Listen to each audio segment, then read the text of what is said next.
So first, if you tell me a little bit about yourself and your content and everything, yeah. Hi, I'm Sumi. I make videos about films and fashion. I'm London based. I went to uni here, and yeah, I'm excited for our chat today. So how did you first start your profile and start recording content on TikTok and Instagram? Honestly, it was kind of random because I never wanted this to be my job. I wanted to be a diplomat when I was in university. And then I realized that I don't have the patience or like the personality for that, and that I also can't like dress the way I want to. Like, it's just so many things that are unacceptable for me to do if I were to be a politician or a diplomat. And then at my time in uni, I joined my uni's film society. And like around that time, I was watching a lot of films, obviously, and then I had previously been making like silly videos about, I don't know, just like TikTok dances with my friends, but I was like, maybe I want to talk about the stuff that I'm watching. And I initially started because I was rewatching Gossip Girl, and I made like a bunch of videos about Gossip Girl, and I really quickly got tired of it, and I hated it so much that now I can like never watch the show again. Then I think it was around the time when Challengers came out that I was like, oh my God, there are so many interesting discussions around this film on socials right now, and I kind of want to share my thoughts and feelings and see what people have to say. And then that went really well. And yeah. I love Challengers so much. Too. It was so interesting. The camera work, everything was just incredible. Did you always want your content to center kind of around fashion and film? It was honestly kind of by accident, but I think it's because I'm genuinely interested in both that it was almost inevitable. And I love fashion, I love films, and I've like always been somebody who looks at costume design when I watch a film, so that happened pretty naturally, I think. And why do you think people are really interested in this intersection between fashion and film? Because these are two such multifaceted, big subjects. Why do you think there's this middle ground between them that people just get really, really into? I think like naturally as human beings who consume different forms of media, we're like inclined to seek meaning in things. And I think like what I see people commenting on the most or what they like the most is when I look at costume design as an extension of the storytelling, which I also just like love to do. And even vice versa, if I look at a collection that a designer puts on at Paris Fashion Week, I'll usually look into if there were any like inspirations pulled from films or any like paintings that I really like. Last season in Paris, I had the pleasure of seeing Miguel Castro Freitas's debut at Mugler, and his collection was inspired by a bunch of films that I really like. There's like a whole list on Letterboxd about it, like all the films that inspired that collection and the next two that are to come. So, yeah, I love talking about things like that and finding out what inspired artists that I admire. It's so cool that there's so much correlation between the industries as well. And I think Yeah, once you spot that subtle references, you start to kind of see them everywhere in every film for and sure. every little detail. And that's Yeah. so amazing.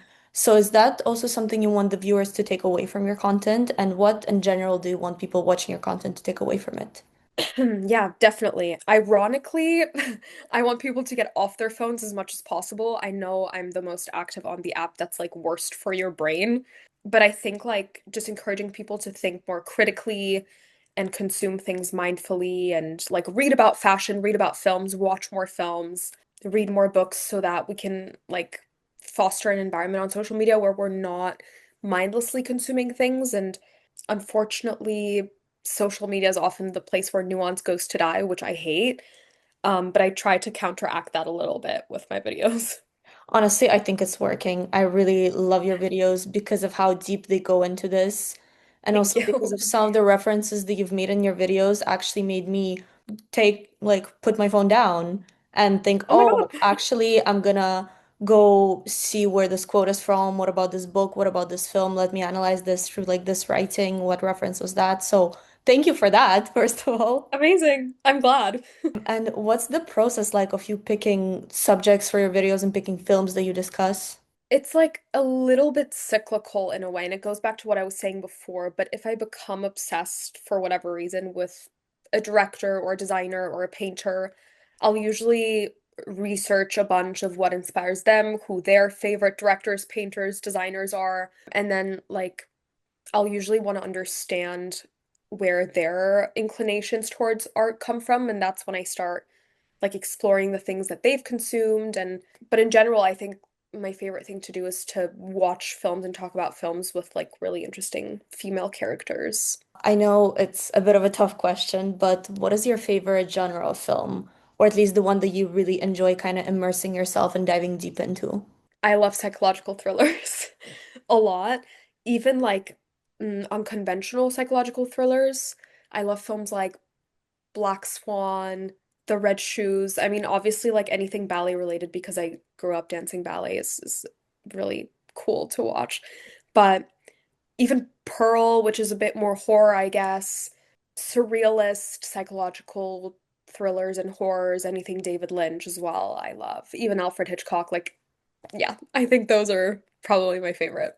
I think they all kind of, they're very different films, but they all have such a specific energy about them and such a Yeah, specific build up that that's really interesting. I think it also, psychological thrillers, I think, also have a lot of references within yeah, them. I think to a lot for of sure. just writing, literature, even fashion, there's so much expression in them. I think that's really cool because when Yeah. you're having a story that has so much tension, you want kind of fashion, for that matter, to be this driving force to it, which I think is really cool, Yeah, for sure. which I see Yeah. a lot on your content. And also, what I see in your content is a lot of just your genuine love for film and for all of this. Like, it's very genuine, it's very authentic, it's very much you feel your excitement about what you're talking about. How do you stay authentic and how do you kind of keep that excitement throughout all of your videos? Because I know that it can get a bit tiring to kind of still it's TikTok and you still kind of have to follow this similar formula in order to tell these stories about these films? How do you stay this excited and authentic in all of your videos? Thank you, first of all. That's really nice. I struggle to perceive myself as being authentic. Whenever I'm editing and I watch my videos back, I'm like, it's giving no personality. Like, I'm so tired of myself. And I think I'm pretty different in real life, if I'm being honest, because I think that as soon as you put a human in front of a camera, like you introduce an element of performance naturally. But in terms of excitement for the films that I'm talking about and watching, to me, it doesn't really matter if I liked a film or not. I still think there's always something to talk about, and I'm still really curious to hear other people's opinions and why they may have enjoyed something that I didn't. And yeah, that's what it boils down to for me, because I'm just like genuinely curious about these things and I love talking about them. Um, but yeah, I thank you for saying that. I really appreciate it. I mean, it's true, and I know that it can get a bit like as someone also who has to sometimes like edit myself for videos, I know it can get a bit overwhelming when you're like, oh, I'm so tired of looking at I this. know, I'm like, oh my God, girl, what? So it comes off really great and really genuine, and Thank you. that's amazing. I had to go deeper into just discussion of film and fashion and in general. So on your TikTok, you have a series that's titled Girls on Film. Why do you think it's important to highlight these female characters in cinema and to tell their stories? I think historically, like the cinephile space has always been super film bro heavy, which I've always hated. And like my interactions with film bros on social media have never been positive. And I think what I have been wanting to do and what I've been trying to do is to counteract that a little bit. And I guess when I started making videos about films, I didn't really have a lot of young women talking about films with complex female characters or analyzing films through a feminist lens. So that's what I started doing, and that's what I've enjoyed the most, I think, because it's also like as a woman coming with this unique perspective, you can even analyze like the most film bro-y things you can think of through that lens. Like Wolf of Wall Street, for example, Martin Scorsese himself describes that film as being anti-capitalist and feminist, and I love it. I love talking about I guess the ideologies that I'm interested in, but also perceiving the reaction to things like that. It's like when you say something like that and film bros will inevitably find it, they lose their minds, and it's so fascinating to observe and I mean, it's great for me because I get entertained in my comment section, but yeah.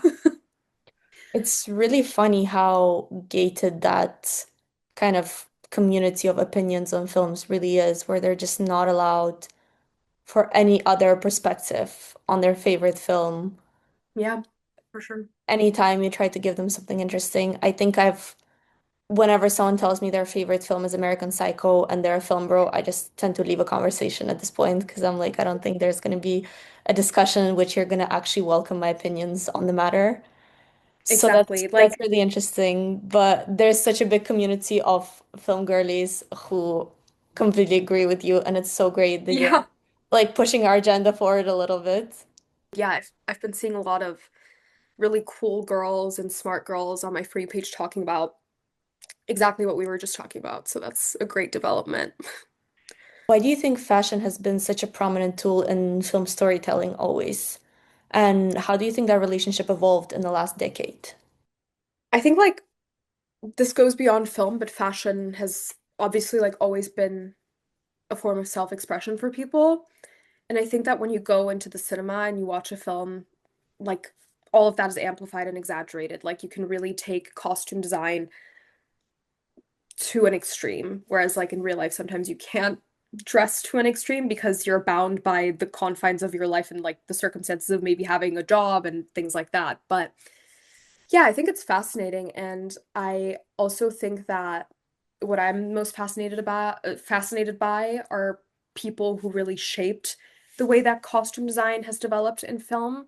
Edith Head, who I love, who's like one of the OG costume designers, and even like collaborations like YSL and Catherine Deneuve on films like Belle de Jour, which are incredible, and that really like changed the game for me, but also like advanced the way that costume design and fashion and film is used to help tell a story. I'm kind of interested to get your opinion on this. So I think there are certain films that kind of practice costume design in a very contemporary way where they kind of try to just express the wearability of clothes of the characters. And then there are movies, even like Wuthering Heights, for example, that is now in Mhm. cinemas, where costumes and character dressing is taken to such a point where it's just completely out there, where it just kind of tells this insane story and it's very jarring at times. How do you think these different types of costumes and design affect people watching the movies and kind of affect the plot and affect the takeaway that people have from the movies? It really depends, and I think it's exactly what you said. It depends on the film. The first thing I can think of is like we were just talking about challengers, right? And I think that in films like Challengers, you kind of get to communicate a character's desires and motivations a bit more simply just because they're in sportswear most of the time. And so you kind of have to narrow it down and focus on color as opposed to a film like Wuthering Heights, where you can really push it to the max, be super maximalist, and, exaggerate everything a little bit. And I think in terms of like how do audiences perceive that, I think that, I mean, I can only speak from my experience. I can appreciate both for different reasons and in different contexts. Like, I love what Jonathan Anderson did with Challengers, but I also love what I think it's Jacqueline Duran who did. Oh my God, sorry, that was my chair. I love what Jacqueline Duran did for Wuthering Heights as well, from what I've seen so far. It really, I mean, it always depends on the context of the film, and I think both can be exciting for different reasons. You approach film, just in general, film consumption from all of your discussions from such a conscious perspective and from such a just kind of immersive perspective in the whole experience. And I think talking about costume, talking about references, earlier you spoke about how you kind of go deep into what the links are, what the director's like favorite writers, books, references are, so you kind of just immerse yourself into their world completely. Why do you think this kind of conscious consumption is important in the current landscape of just Yeah. approach to film in general in public? In an age of people trying to push the narrative that art and politics can be separated, it's more important now than ever. And I personally approach every piece of media that I consume, whether it be a book or a film or a fashion show, whatever it is, from a political perspective. And like maybe because of my background as well, because I did politics in university. But I think that like inherently, I mean, it's something I can't divorce from one another. Like it's always been inherent to how I view things, how I discuss things, even with my friends and family. And in terms of like how have things changed in the last 10 to 20 years, I think like, I mean, social media has amplified everything, all discussions that we have, but also, like I said before, has really like taken the space for nuance away from us. It's really difficult to have like leveled and intelligent discussions with people because you're in a comment section. Like, unless you're making 10 response videos to one another that are 10 minutes long each, it's not really a productive conversation. So, like, while I recognize that I'm very much privileged to have a platform on there, it's frustrating to see people unable to have like conscious and productive conversations on there about art. All the conversations online have also kind of taken away from just having this discussion with someone randomly about this amazing film that you really love. I think no matter how conscious we try to be, it's still limiting to the 1 minute. Yeah, That's why I really enjoy having conversations like this, where I'm like, okay, we can actually have this space to discuss it and to break it down a little bit more than just having like a comment response video, for sure. which is Yeah. great. Some of your videos cover red carpet moments and celebrity fashion from all the way like back in the 2060s and all the way till now. What role do you think fashion plays behind the scenes and on the red carpets and on, I guess back then it was mostly just red carpets. Now it's a bit more like everyday life of celebrities as well. So what's the general role you think? I love method dressing so much, so I get really excited for press tours that really take that to the max, whether that be like the work that Andrew Mukamal has done with Margot Robbie on Barbie and Wuthering Heights. I love things like that, and I do think that it brings a whole new audience to the film potentially. I know a lot of people in my life who aren't like the biggest cinephiles who love fashion, who have perceived like different press tour runs and looks and were like, hey, maybe I should go watch this film because I love the work they've done fashion wise to promote this film. And I think it's really important. And I kind of love that method dressing is a big thing now. And I'm really excited to see what they do with The Odyssey, for example, and Zendaya and Dune. And I loved that. I think it was a Mugler look as well that Zendaya wore to the last Dune premiere that had, I mean, everybody in conversation. And like, I don't know if there's any actual like empirical evidence that I can give you and say like this put butts in the seats at the cinema, but I imagine like it definitely incurs some kind of curiosity from people, which I love. That's great. That's all I want. And how do you think just in general the fashion and the red carpet fashion changed in the last like decade or a couple of decades from just kind of celebrities in the 90s and 80s and whatever on red carpets to now we have all the method dressing stuff. I don't think I can tell you how I think it changed. I feel like it's a natural progression. Celebrity fashion in general has changed a lot as well, and the way we talk about it has changed. And I think that this is like a hypothesis I'm thinking about now, but we have very limited attention spans, and so anything that a celebrity's team and stylist can do to get people to pay attention to them is probably helpful. And I guess, yeah, the first thing you think about when you look at a celebrity is probably whether you like their outfit or not, if you're a fashion lover. And I think, like, naturally, because we have social media and we have a lot of conversations around celebrity fashion happening as it is, capitalizing on that is probably very lucrative and smart. And yeah, that's my theory, I guess. It's very attention catching and it does get people to speak a lot about the movies, which is always great. Yeah. And to kind of, I guess, even translate like the general sense of what the movie is and the general Yeah. vibe of it, which I think in an age where everyone's just so scared of like not knowing what they're committing to, even if it's a 2 hour film, Yes, that's something. for sure. And out of all the films, out of all the fashion films you covered, you mentioned that your favorite genre of like psychological thrillers. Are there any particular films that inspired you? Just your fashion sense or just your creativity in general? Yeah, I think the biggest one is probably Once Upon a Time in Hollywood. I watched that when it first came out in 2019 and it was like completely life-changing for me. Like still to this day, as soon as like the first sun rays are out, I'm listening to the soundtrack 24/7. It's how I discovered Sharon Tate. And I loved the costume design in that film as well. I loved what they did with Margot Robbie, even though she has a small part. It's really like what made me fall in love with 1960s fashion.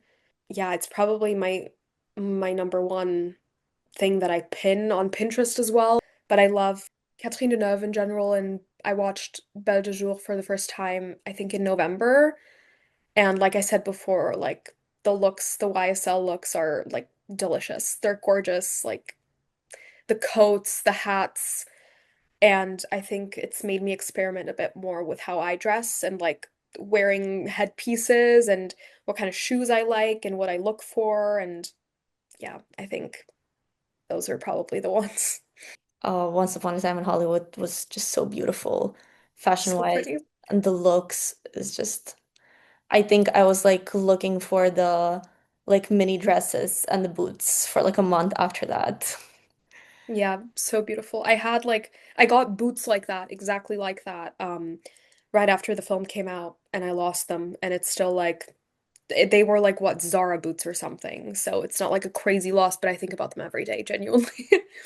And are there any features just in any film that you watch in general that you find inspiring? Something that no matter what film you watch, it just catches you and you're like, okay, this is something I can talk about and kind of like just go from and explore. I love when a director or a production designer or a costume designer knows how to use color effectively. And I think like the OG of this that I can think of is probably like Jacques Demy and Umbrellas of Cherbourg. It's like beautiful to look at, and it's inspired films like La La Land, where I think the use of color is also genius and helps communicate a lot emotionally, but also narratively. That's something I always appreciate. And then again, Jacques Demy, I love the Young Girls of Rochefort a lot. And yeah, again, like obviously anything that Edith Head did with films like Funny Face and Sabrina and Charade, just beautiful and revolutionary, and it gets me really excited whenever I see like the title cards in the beginning of like old films and I see that Edith had worked on a film. I already know it's going to be amazing, and What a Way to Go as well. Oh my God, that one's incredible. Just yeah, stunning. Shirley MacLaine. What are some of the most interesting tools that were used kind of as storytelling tools by art and fashion that you've spotted in any films? Yeah, when I watch any of Jacques Demy's work, like the way he uses color, but I think like the most interesting things I've come across have all been about David Lynch. In my research about the films that he makes, I mean, I found out that he started as a painter, which I didn't know, which I thought was fascinating. And the fact that he practiced transcendental meditation on the daily, I didn't even know that was a thing. And I thought it was so cool. And the way he made his storyboards, just really fascinating. And I just think that, even the influence that Salvador Dali's work has had on his films and the way he constructs a shot or constructed a shot, I just think he's like the coolest person ever. And we lost that one way too soon. And I feel the same way about Alfred Hitchcock's work and the influence that I guess Freud and Carl Jung and different philosophers even had on their work is fascinating to me. So, yeah, didn't even know that was possible before I started making these videos and doing extensive research.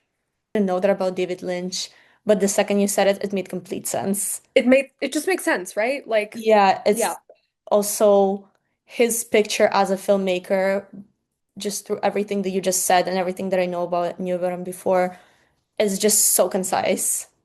yeah. So it makes it like perfect sense that he was a painter, actually. You kind of answered that a little bit, but what are some of the most unexpected things in general that you've discovered while doing your research? Certain things about films you didn't know, or just about creating this world around films that you've discovered? literally everything that I just said about David Lynch and Alfred Hitchcock in particular, but also the way in which costume design was approached and is still approached to this day. I'm really fascinated about like designer collaborations with filmmakers like Givenchy and Audrey Hepburn as well. I mentioned Yves Saint Laurent and Catherine Deneuve before. We talked about Jonathan Anderson and Challengers, which I love reading about because oftentimes those collaborations, they either start with the individual actor and the designer and then kind of flows over into whatever project they're working on, or it starts with a designer coming onto a project and then discovering a muse and working with them one on one in their personal lives, which I find really fascinating as well. But yeah, what are some, I feel like I have other things that I find really interesting. I guess like even the way that the camera itself can be used in a film. I was lucky enough to have a chat with Aidan Zamiri and Charlie XCX about their new film, The Moment, and Aidan said something really interesting about how the camera is very much a character in this film, which you can really tell. I don't want to spoiler anybody who maybe hasn't seen The Moment yet, but go watch it. It was incredible. You can really tell when you watch films what kind of the camera is trying to communicate, and not just like cinematography wise, but like even the movement of the camera itself, how invasive it is in a shot. I love stuff like that, and I thought it was fascinating. I love talking about the camera work in general as well because even challengers that we keep getting back Oh to, my God. that Yeah, scene was just for the first couple of incredible. seconds, I had no idea what was happening. I was like, I didn't realize that you can even use the camera in that way. And what do you think is the future relationship between fashion and film and just kind of also other storytelling tools in film? And how do you think it's going to develop and progress in the future? I hope they stay intertwined. I think they will, honestly. And I think like inevitably different art forms always inspire different art forms. And I think these two are probably my favorite alongside, I guess, fine art. How do I think this will progress in the future?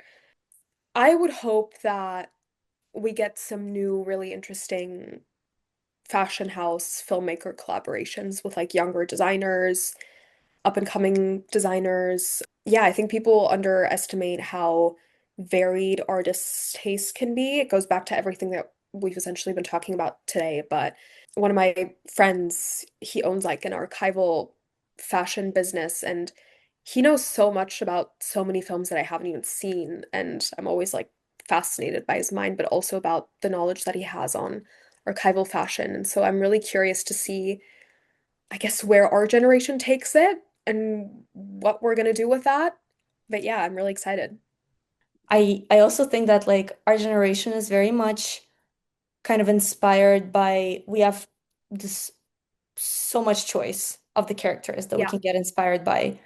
And I think we're taking so many risks of like today I'm gonna dress like Audrey Hepburn in Funny Face. Tomorrow I'm gonna dress like Sharon Stone in Casino. And it's just so much of this variety. So I think it's really cool that we can also get this inspiration and kind of continue this character dressing in our real life, which is just awesome. And I think your videos are also such a great way of educating people on that inspiration and making it a bit more conscious because obviously you can wake up and you can dress like a character from a movie, but through videos like yours, you can actually understand that character and maybe that can inform your style a bit more. So I think that's also just great for all the girlies who want Thank to draw you. inspiration for that. So what are your plans kind of for your content as well? Is there anything you want to kind of evolve into? Is there anything that you want to progress with your content? I guess I've been really amping up the amount of films that I watch. So I kind of just want to keep going, but even harder and talk about more films. I'm just like the more I consume, the more curious I get, and the more I want to talk about the films that I'm watching. But I guess I'm currently like figuring out how to marry like fashion and film in my videos a bit more closely. Can't really give any concrete plans that I have yet, but I have a couple ideas and I'm excited to hear people's thoughts and to try things out, try new things. And something that I've promised myself I would do this year is to approach ideas that I have with less judgment and just try it. just take take a shot at it, have an attempt. If it doesn't work, it doesn't work. I don't care. If it does, great. And the good thing about social media is like if you don't like a video, if you really don't like it, you can always delete it, which I don't tend to do, but yeah. So excited to see what you're gonna do next in all the videos and learn about more films through you. Thank you so much for this. No, thank you. This was so fun.